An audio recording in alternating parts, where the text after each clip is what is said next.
All right, we can go ahead and get started. Real quick before we begin, I just want to thank everyone for joining us for this evening's event. I'm Emily, I'm one of the event hosts here at Powell's Books. Before we begin, I just want to encourage you to check out our lineup of upcoming virtual events online at powells.com. And if you don't do so already, please also consider following us on social media. Tonight, we are so thrilled to welcome Vanessa O'Brien and Phil Powers. Vanessa is an American-British mountaineer, explorer, public speaker, and former business executive. She was named Explorer of the Year in 2018 by the Scientific Exploration Society. She is a fellow of the Royal Geographic Society and an advocate for women's causes. In 2017, she became the first American woman and the first British woman to successfully summit K2. During her attempt on K2, she very nearly gave up, but on the Savage Mountain, which kills 1 out of every 4 climbers who summit, O'Brien evolved from an adventurer out to challenge herself to an explorer with a high altitude perspective on a changing world, and a new call to share her knowledge and passion across the globe. Told with heart and humor, her new book, To the Greatest Heights, is a transformative story of resilience, higher purpose, and the courage to overcome any obstacle. Joining O'Brien in conversation this evening is Phil Powers. Phil has led dozens of expeditions to mountains in the Americas and in Pakistan. He's climbed 2 8,000-meter peaks, K2 and Gasherbrum 2. I'm hoping you can tell me how to pronounce that one. My apologies. Both without using supplemental oxygen, which is amazing. Phil's also a certified rock guide and an author of Wilderness Mountaineering. He's currently the CEO of the American Alpine Club, an active climber and skier, and an owner and guide at JHMG. This evening's event will also include an audience Q&A. There's a Q&A button at the bottom of your screen. Please use that if you'd like to ask a question. If you don't see it, try clicking more. It might be hiding under there. As well, if someone has typed a question that you'd also like to know the answer to, please upvote that particular question by clicking the thumbs up button to make sure it gets asked. And perhaps most importantly, please consider supporting Vanessa and Powell's by purchasing a copy of her new book from us. I'll be sharing a link to buy To the Greatest Heights multiple times in the chat this evening. And Vanessa, Phil, it's just such a pleasure to welcome you. Thank you so much for joining us tonight. Thank you, Emily.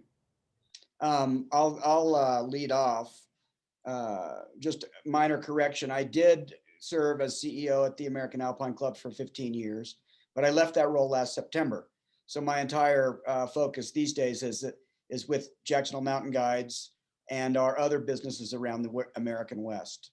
I've known Vanessa for many years, mostly through the American Alpine Club, and she's chaired a number of events for us and helped us in a number of fundraising efforts. And I'm happy to report that she's one of the most motivated people I know. The concept of climbing and succeeding in what people call the Grand Slam, all 8,000-meter peaks, and the North and South Poles is extraordinary. K2, of course, as an added, it's not the highest of anything. It's just a really good second of something. To add that to the list is also extraordinary. And then going to the bottom of the deepest part of our world's oceans just shows you what a motivated and accomplished person she is. Vanessa, remind us how much time it took you to climb all the 7 summits and go to the 2 poles. 295 days. So you did that all within 1 year. Yes, but I did not climb all of the 8,000-meter peaks, only 5. Right. Well, 5's a big number. So 295 days for what we call the Grand Slam, all within 1 year. Is that the fastest time that's been done? You know, it was a record for the fastest in 2013. So Guinness World Record did give me a Guinness World Record for that, but it has been beaten by Jing Wang, who did it in something like 6 months, which is extraordinary. Yeah, that is extraordinary. And one thing I will say about your book is, you cover a lot of ground in your book, but it's not it's not just then I did this and then I did this. You really go to the highlights of each of these expeditions and stories. In fact, it's so pithy almost that I think it leaves the reader a little bit hungry for more. Tell us how you managed to cover 8,000 meter peaks, all the 7 summits, and K2 in one book. So it was hard. It was hard because if you write chronologically, you're going to run out of space and time. In fact, I had reached 75,000 words and I had not yet begun K2. So I was definitely in trouble. And what makes expeditions interesting for me is not necessarily the, you know, all the camps that one goes through or the slope of something or, you know, the technical aspects of the climb, because more or less after you see a summit starts to look very much like another summit unless they're extremely different. What makes expeditions unique for me are the experiences of the people that you're with and the things that happen on those expeditions. So what I tried to do was just pull out like a couple of the stories that made them unique, that I experienced. So maybe who I was with or what happened at that particular year or something like that. And then I just tried to pare it down because it is hard. You can't possibly tell everything that happens in every single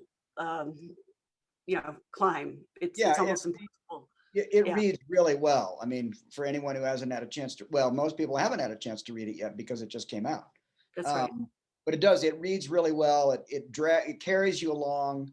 I was quite impressed that you could cover so much ground and keep it interesting. You know, Everest has become such a phenomenon over the years and recently. People, you know, when I travel around the world, people ask me, have I climbed Mount Everest? That's the question. I guess they used to ask me if I climbed Mount Everest. Now they ask me if I've met Alex Honnold.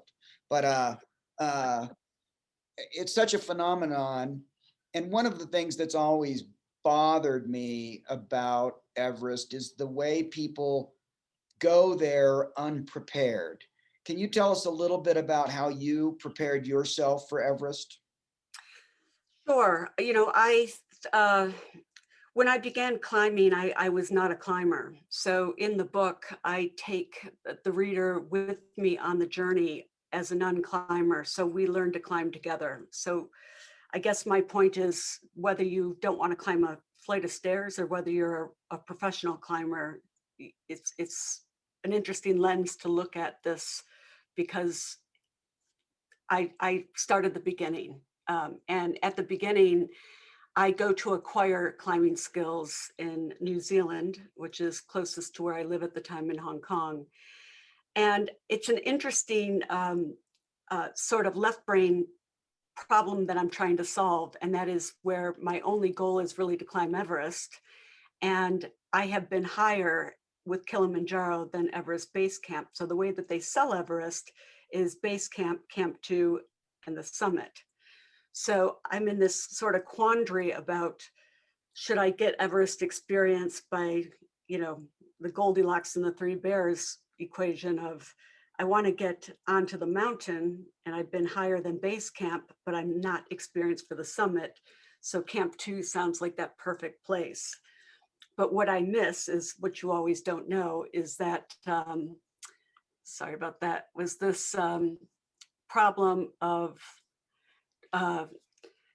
trying to find what you don't know, which for me was the Khumbu Ice Fall, which was the first thing that happens right out of the south side. Well, And and that was by going through yeah. by going to Camp 2, you did that. Yeah, I had to go through the Khumbu Ice Fall, but I had missed it in my research a little bit. Oh. And so I probably fell into that category of, you know, probably not enough experience to have been there, even though I wasn't signing up for the summit. I probably didn't have enough experience to be there. And I was in an ice fall avalanche in 2010, halfway to the football field. Yeah, I'd say the Khumbu Icefall is one of the most notorious ice falls on any mountain anywhere. Did you have to have a permit to go to Camp 2? You must have. Yeah, probably did because, thinking back to it, anybody, you almost need a permit these days to get somebody to spend the night at Everest Base Camp. So I would think that they did have to have a permit for me to go higher.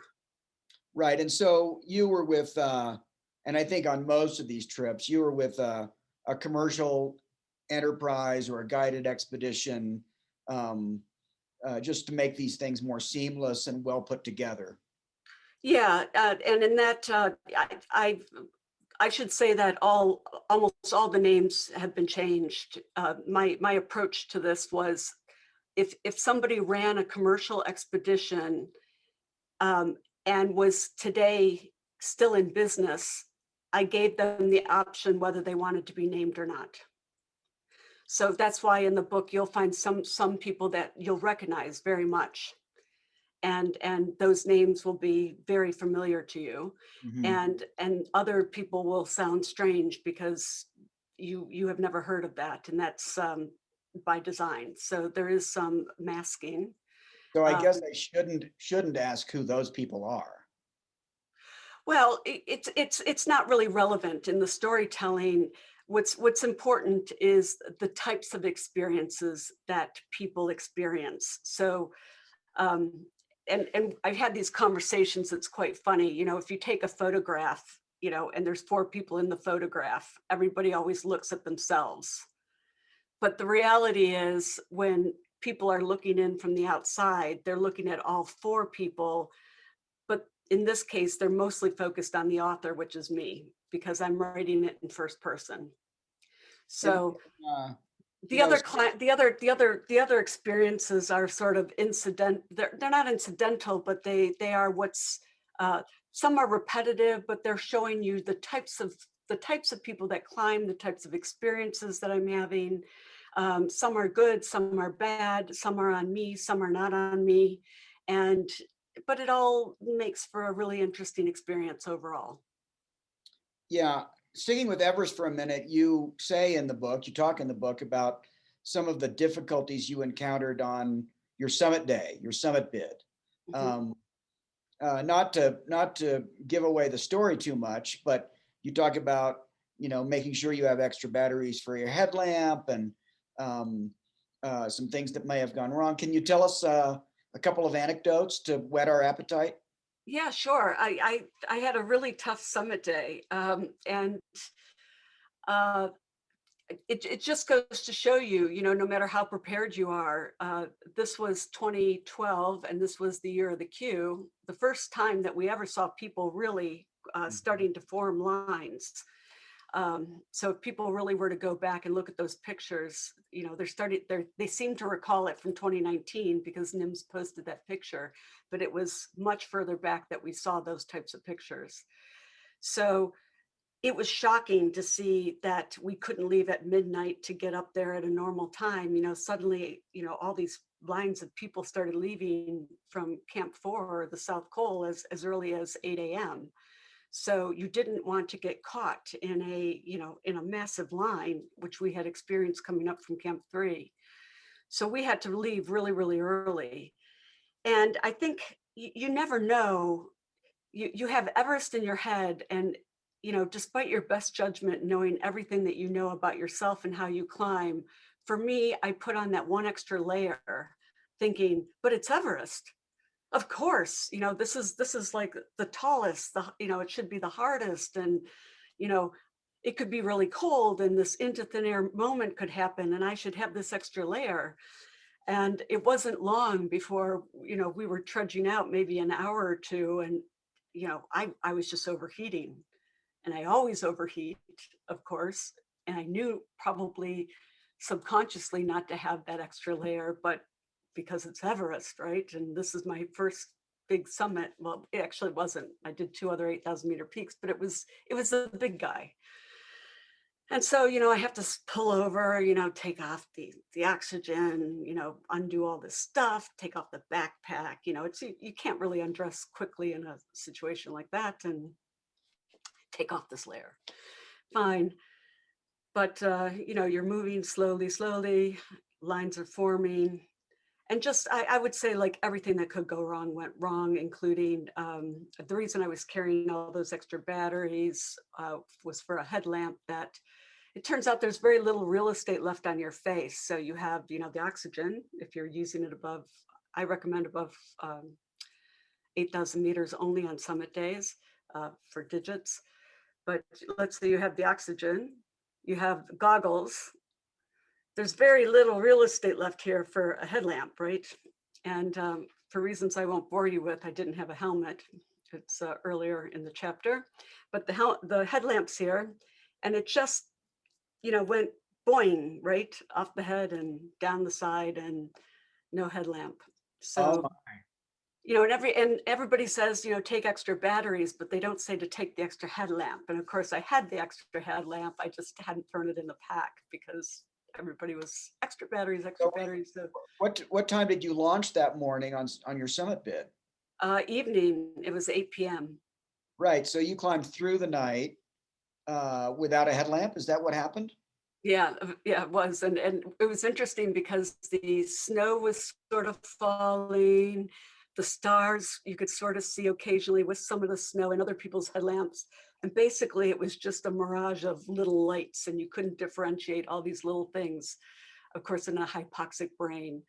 All my water bottles froze as well, except one, but nobody could get the top off. And I stopped everybody I could and said, please, there's liquid here. Could you get the top off? And I carried that whole thing full of liquid and nobody could get the top off. So yeah, I was very dehydrated. And then luckily, even though my camera froze at the top, one of our climbers came along shortly after I arrived and took my summit photo, because I think this was the first or second year they required it. They previously hadn't required photographic evidence. So it Wow, was, that's notable. I mean, um, letting your water bottles freeze, losing your headlamp, those are some big misses. Have you talked to Eric yeah. Weinmeier, who climbed the mountain blind? Well, you know, I felt like, you know, to some extent, you know, I could without having his extra sensory, you know, whatever that's supposed to give him. But I would say that what was interesting was, you know, there were people that you could see flashes of light because of course there is a line. So it's funny, night is not really so dark on the top of a mountain. You probably appreciate that too. Well, I think the snow, the snow reflects a lot of light, and if there's any moon at all, the snow really does reflect a lot of light. So it's quite helpful.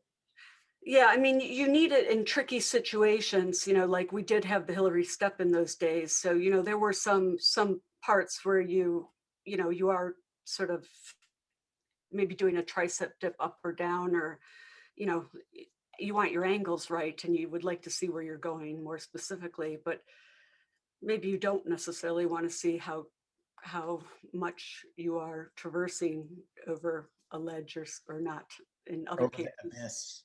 Yeah. Um, you mentioned needing photographic evidence, and one of our audience members, I'll say this, feel free to, jot your questions down in the Q&A section at the bottom of your page, and we'll either intermingle them with our conversation here, or certainly have some time at the end. But one of our audience members wants to know, why did you need photographic evidence? For who? Oh, so the Nepal Ministry of Tourism, prior to 2012, they had not necessarily required photographic evidence of a summit. But over the years, as more people were starting to climb, and the numbers were really doubling, I want to say every couple of years as it got later and later. So by 2012, they had wanted photographic evidence that you were on the summit. And that was pretty new, maybe as new, somebody else might know specifically, but maybe like 2010 or 11 that came in. So I was actually quite afraid when my camera didn't work, that I was not going to be able to fulfill a summit obligation for the Ministry of Tourism of Nepal. it wasn't good enough for the guiding company to say I was there. I had to show I was there. Well, Bill Putnam used to say, to prove you've been to the summit, you either need to take a great picture, leave a big cairn, or live a great life, so people will believe you. So maybe you would have been able to survive that mishap without the evidence. Yeah, I'm sure, as I said, luckily somebody came by, and, another climber on my team, and he took the photograph, which was lovely. But, look, it happens, it's so cold. I had these batteries, I had everything in down booties inside, the pack inside my, body for heat, but it doesn't matter. These temperatures are so extreme that, Yeah, it can literally freeze these Nalgene bottles. So yeah, it doesn't matter. yeah. Um, we'll stick with Everest for just one more minute because it's such an intriguing mountain and topic. In addition to the preparation you just described, did you climb other 8,000 meter peaks before that main attempt on Everest? Yeah. So what happened is my first attempt when I was trying Camp 2 was, I'll say it, that failed. It failed in that I was in that avalanche halfway through the football field, but really what happened was I had pulmonary edema, and I came back, I went down, and as I was going down, I tell the story that everything in my head is rewinding backwards. So everything that I did wrong was like a movie playing in reverse. And I was clocking all the mistakes that I made. And I realized that it wasn't enough just to, have some of these, sort of softer skills like, teamwork and leadership and all of that. And even if you were a really, really good climber, which I was still improving, I really needed to know how my body acclimatized and what all these things were about, what the red blood cells were, how they got there, when they got there. I needed to be responsible for high altitude medicine and to learn what that was. Um, you know, that there was just huge gaps in my knowledge, and it was all on me. So that first failure, if you will, was extremely important for me to become a better mountaineer later. So the first thing I did was head out to Shishapangma, and which is the 14th highest in the world, summit that, and Choyoyu, and that's the 6th highest. And eventually, there was a twofer of those back to back with 8 days apart, not on the first try, on the second try, but that really made me comfortable and ready for Everest. Yeah, I must say I very much applaud the fact that you went through that process. As I said earlier, one of the things that really sort of gets under my skin is people going to Everest without even having been to 7,000 meters before. And no matter what, no matter how much oxygen, how much porter support, how many fixed lines are in place, it remains a huge and really indomitable mountain. So yeah, I'm glad you took that approach. Yeah, there's a lot to learn, and it as you said, it's all acclimatization based. But even though you start over every single time, and acclimatization is not something that you can build a competency in, what is what's going wrong and how you can mitigate it, and that's so important. And you can't do it without experience. Yeah, So and you can't do it. I mean, whether you breathe bottled oxygen or not, whether you used fixed lines or not, you can't do it without support. I mean, I know that in all of my climbs, I had the support of my partners and my family, and I could not have done these things alone. I think on most of your climbs, there were local people supporting you, whether it's a base camp cook or a high altitude porter. Tell us a little bit about your relationship with the people that live in Nepal, that live in Pakistan, that became supporters and members of your team. yeah, sure. So it's interesting because when I talk to some of the climbers, that much older than you, by the way, the more seasoned climbers, of course, they went out with their mates in the day because, they were full-time climbers, and, they had a, a long list of people they could call upon to go climb in the mountains. And, that's amazing and that's wonderful. But in my world, it's like I probably don't have really any friends that climb, um, or certainly any really close friends. None of n- it's not like my girlfriends climb, right? That's not my immediate you know support group. So for me, and this actually ends up working quite well, is uh, the local people who are closer to the mountains. And we have, I guess, taking Shishapangma aside because that's Tibet, but whether you're in Nepal or if you're in Pakistan, if they're the Sherpa or if they're the high altitude porters, these are the perfect climbing partners for me because they're local, they know the mountains, and they happen also in many cases, especially the Sherpa, they're more my size. So I'm 5'4". If you pair me with a 6'2", tall person, their gait and their stride I'm gonna take two for every one of those. And also the way that they climb is not going to be the way that I climb. We're not going to be at parity with that. So we actually make better climbing partners for a variety of reasons. But so it ended up working really, really well. So my relationships were such that I ended up having climbing partners that were local in both countries because it was easier to find people to climb with. Um, because that was their full-time vocation.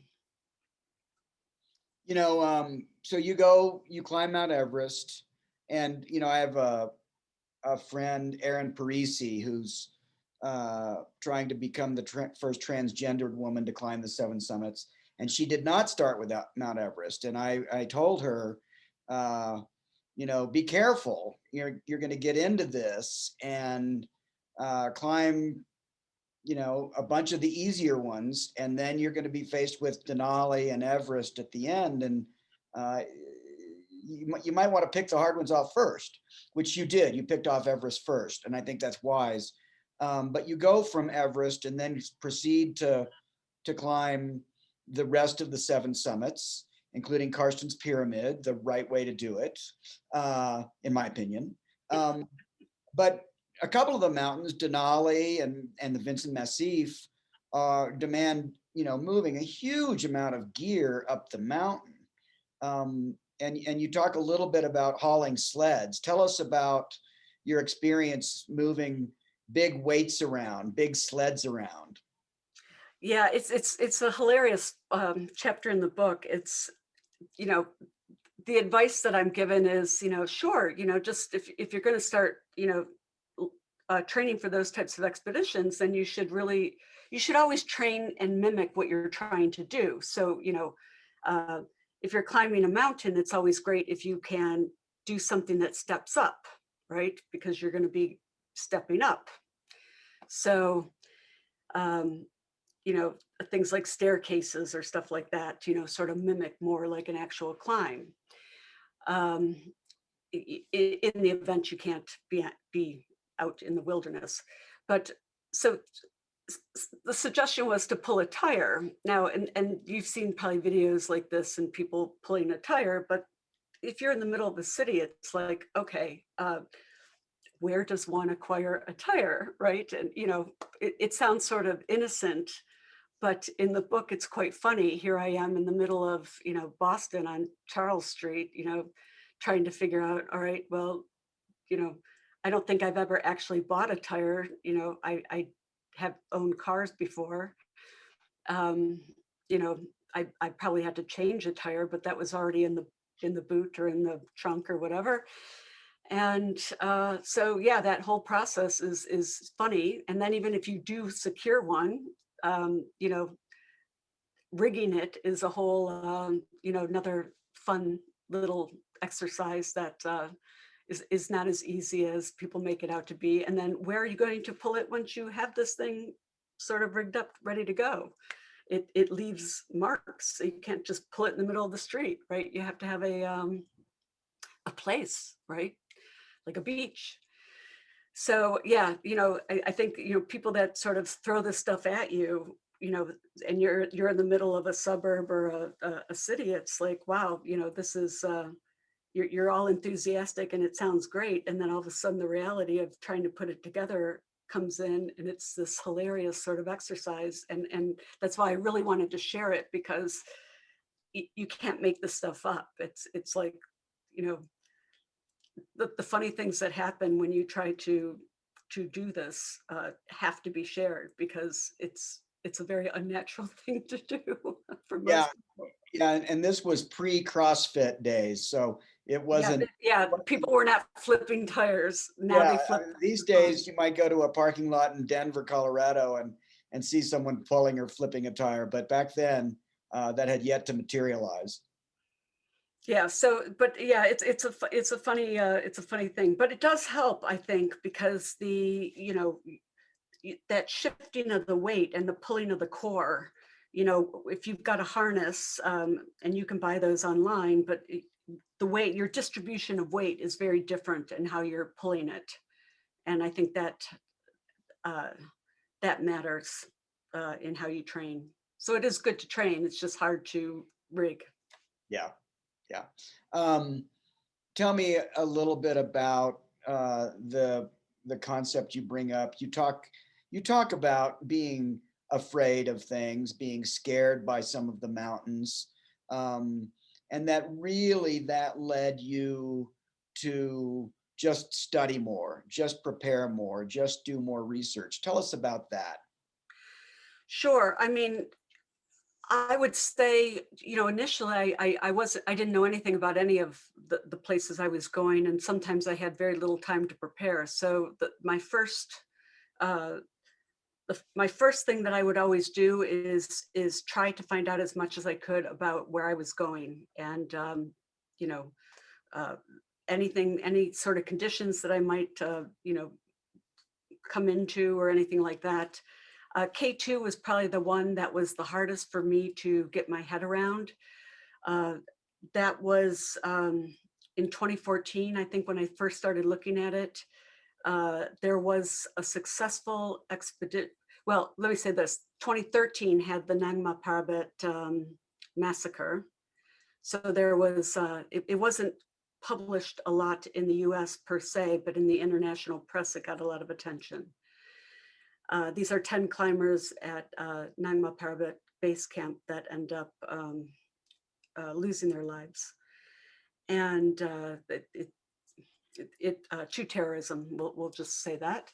And so in 2014, there is a successful expedition and to K2.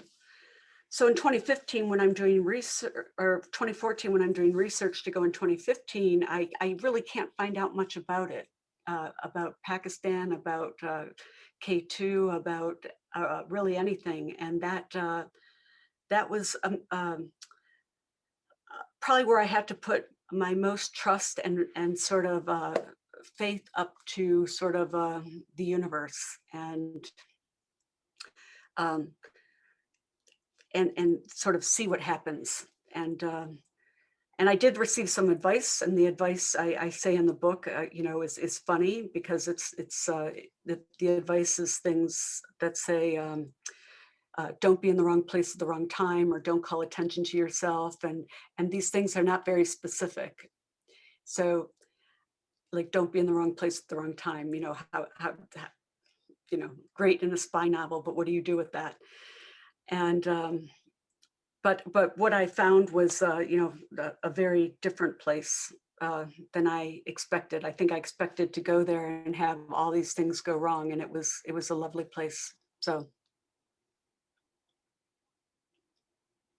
Well, let's talk a little bit about. That resonates with me, that concept that faced with the unknown, faced with fear, that you just dig into the research. I did a fundraising campaign once for the American Alpine Club, and I hired a consultant to interview the wealthy donors and tell us whether we could raise the money or not. And he came back and he said, he'd raised money for the Republican Party and for religious institutions. And he came back and he said, I have never met a more conservative population.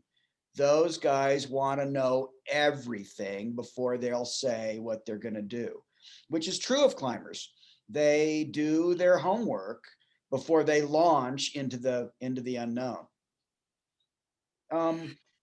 Yeah, well, we spend money and time, and that's, you want to have the best return on investment of those two things, for sure.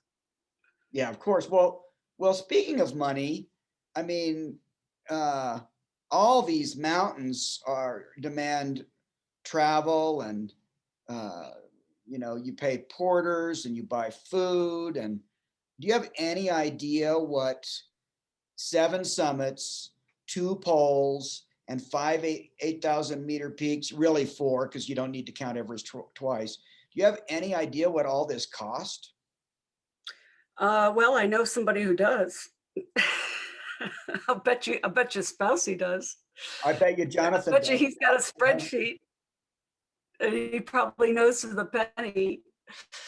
Look, the reason I don't like to throw numbers out is because there's so many different ways to do this, and what I mean by that is, that there are high-end ways to do this. There are local ways to do this. There are in between ways to use transportation, right? Not everybody has to fly, right? When you're in the country, you can go, on bus. There's so many ways to mitigate costs, and other people might have sponsorship. I always hate to say something, because then if somebody wants to do it, then it might be prohibitive for them, or it might not. It would be better in the range, but there are always options for things that that would never stop anybody from being able to do something. Let me say it that way.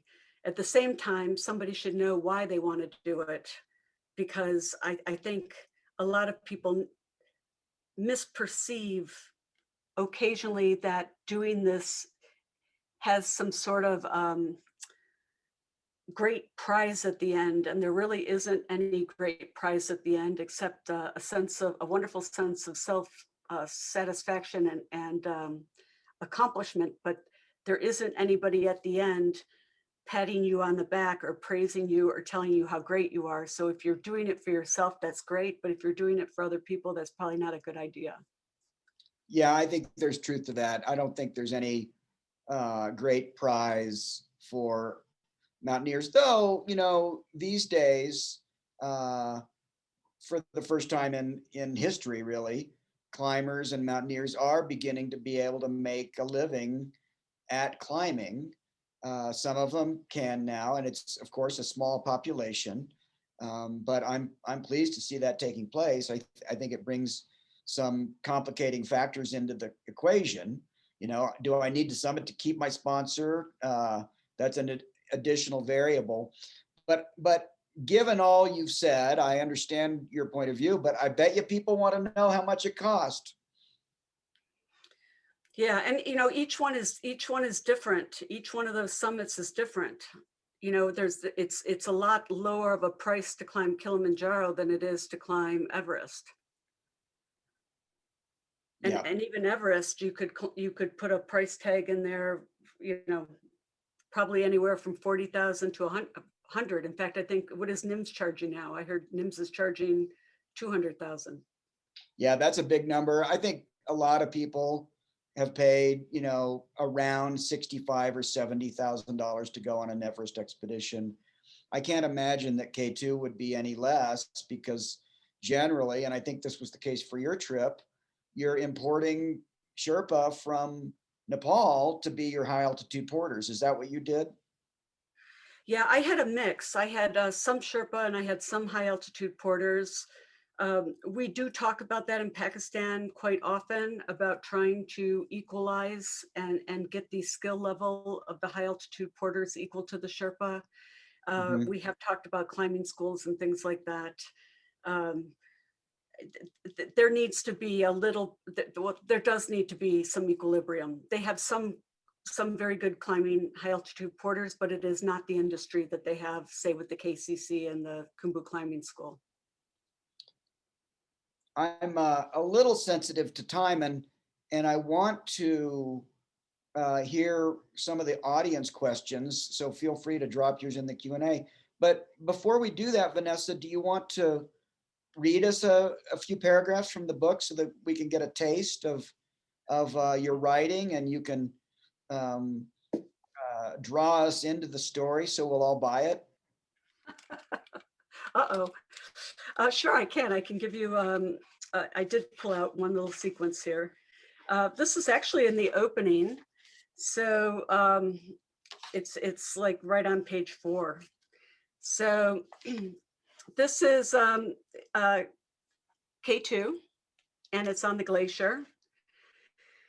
And I say, well, I waited for an answer as to whether they were wearing Koflex boots. I made my way up the glacier to look for other signs of clothing, equipment, or remains.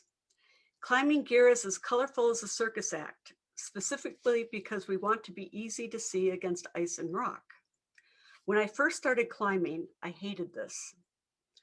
I wanted to look like a ninja warrior, not a matching set of ketchup and mustard bottles on a grill. But La Sportiva Olympus Mons Evo boots were always going to be yellow. So it's like Henry Ford's Model T. You go with what gets you there.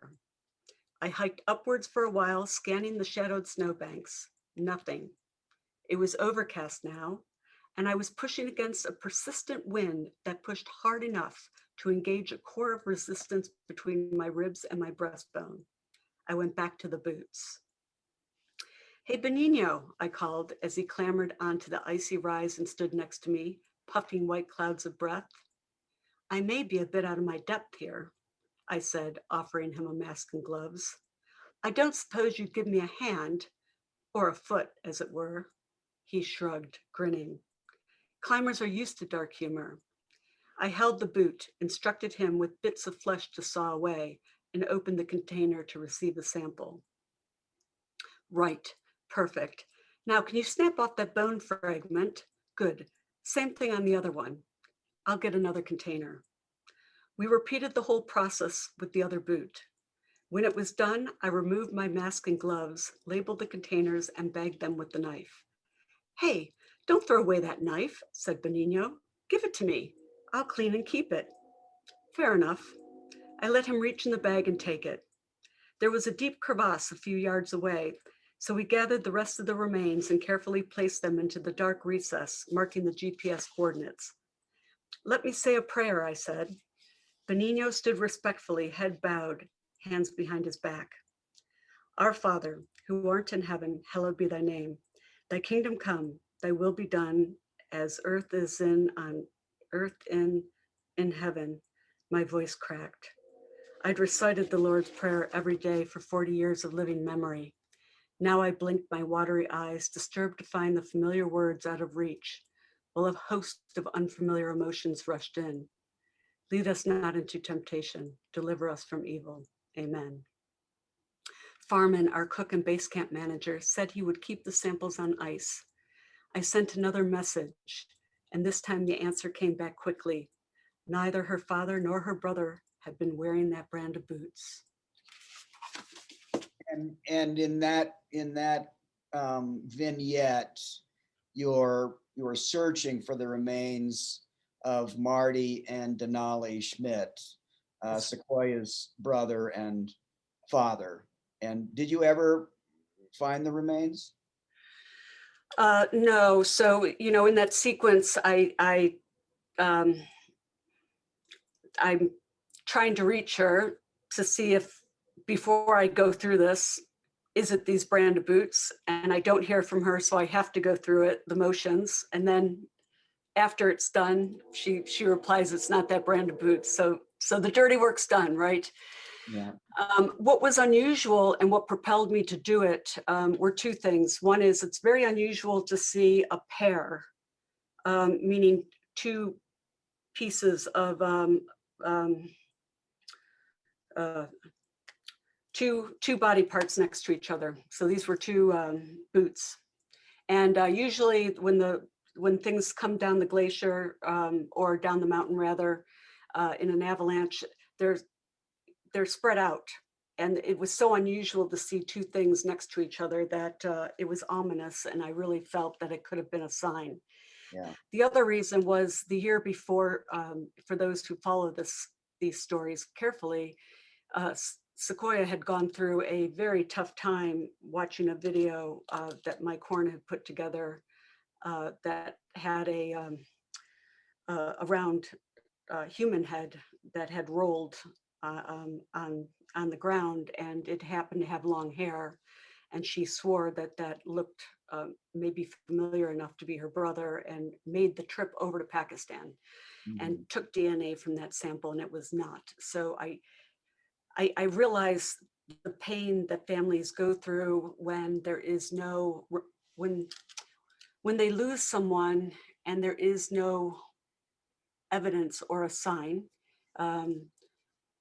It's as if they just disappeared, and you know, they might walk through the door one day. It's almost like it never really happened. So, you know, it's one of the things that I think we can do, but the important part is that we must match DNA, and it has to be to a relative. So I cannot just take these samples randomly. I can't just hold them in perpetuity. It has to be matched to a living relative. So that's where it falls apart.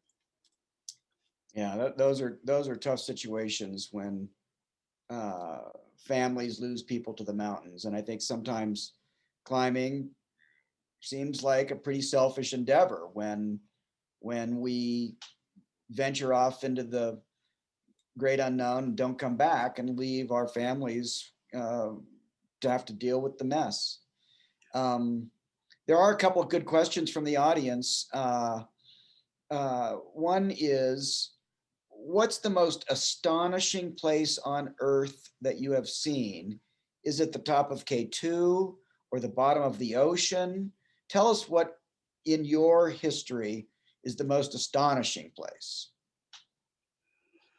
Wow, astonishing. I guess that word astonishing for me translates to sort of just the magnificent beauty. I think looking down at from K2, because you're really seeing not only the tallest peaks, but probably the confluence of the most glaciers. And there's nothing like that view where you see all of those come together. It's quite extraordinary. It's different than in Nepal because you don't have the glaciers interconnected. It's more just the mountains, but seeing the mountains and the glaciers together is somewhat extraordinary. So I would give that the Yeah, I'd have to echo that confluence, which is known as Concordia, of the great glaciers of the Karakoram, is just an extra. You know, the glaciers in Nepal just aren't as long. They don't come together like tributaries, but the rivers of ice in Pakistan are really extraordinary from when you can look down on them. Yeah. You've been to the highest and the lowest points on Earth. What's your next expedition challenge? You know, next, I always keep the door open because you never know what's around the corner. But I have so many interests. It's really, you know, I mean, I would go for, you know, something like endurance or shipwreck. I would go for, you know, uh, a lunar trip. You know, I wouldn't necessarily have to land, but I would do something that would give me a perspective to help further knowledge on climate change. if that could go somewhere to take samples, I did take samples from Challenger Deep at 10,900 meters. But yeah, I mean, it's funny, one thing I would just say is just because somebody's gone there before doesn't mean you shouldn't go. There's always another reason to go, and the world is constantly changing. So you can always go with a new sense of purpose. So I always remain open and interested. It just depends almost like what the mission is and what I can do as a mission specialist to help, and in what capacity. But I have a very enormous capacity of interest and curiosity. So I'm open. Yeah, that was a pretty good list for not knowing what's next. Tell us this, another question from the audience. From a logistics and people perspective, how would you compare your climbing experiences in Nepal versus Pakistan? So Pakistan is more complicated, absolutely, on both logistics and people, because because it's probably a younger industry to some extent. Well, how could I say this? Certainly people have been going to K2 way back in, in the end of the 1800s, but it just hasn't commercialized at the same pace as Everest. So it doesn't have the infrastructure set up in the same way that Everest does. So it always feels a little bit like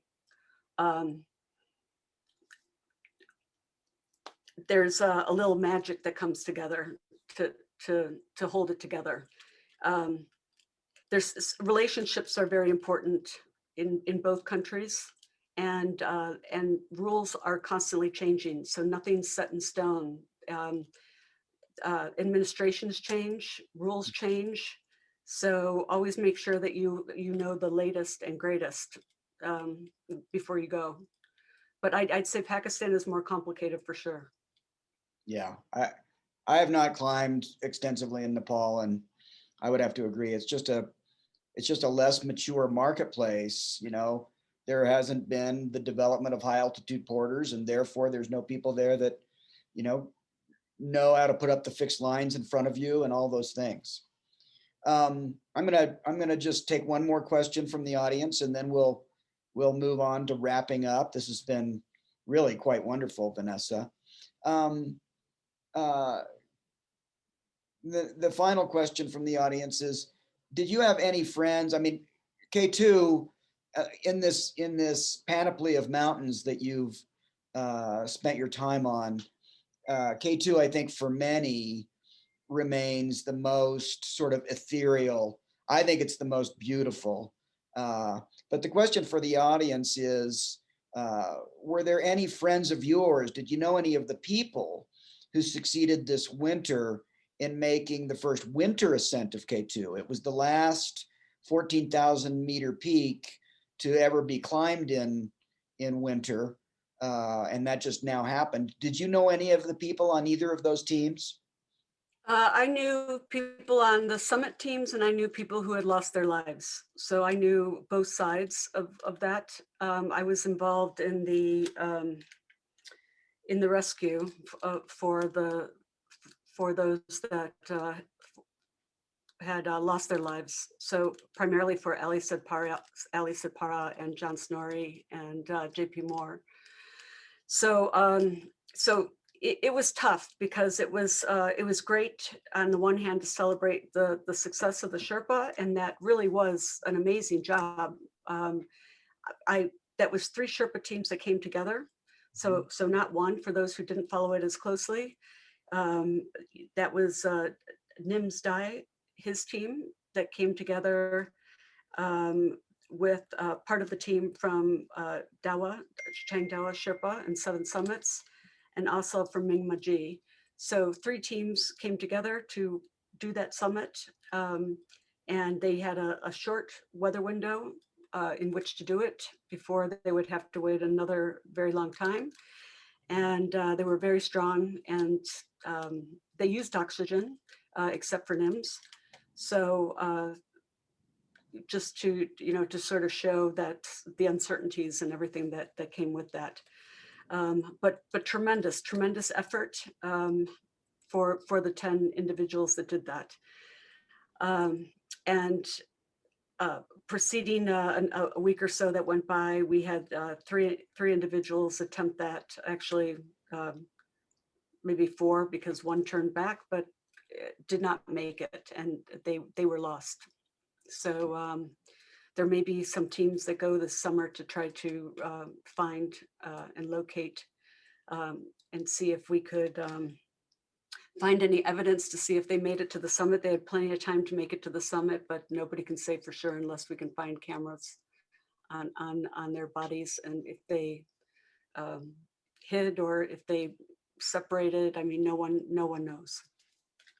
Yeah, that's a sad story. I don't know if people could hear, a helicopter just went by here. I'm in a mountain town, Jackson, Wyoming, and the sound of a helicopter always makes us worry that someone's been injured or lost in the mountains. With that last question, I'm going to wrap it up. I can't thank you enough, Vanessa, for making yourself available for this. And you, Phil, thank you. I mean, it's you've come here, and yeah, no, I'm happy to do this, and I can't imagine your book not doing well. I'm confident that it will. Emily, do you want to help us out of here? Yeah, I just want to thank you both so much for being here. That was wonderful. I want to thank everyone out there for being in the audience. Please do consider purchasing a copy of Vanessa's new book online at powells.com. We are recording this, so it will be online on our YouTube channel in the next couple of days, so feel free to watch it again or share. Until then, we hope you have a wonderful evening, and Phil, Vanessa, just have a wonderful night. Thank you. Thank you so much. It was everybody. good fun. Thank you. Bye. Bye.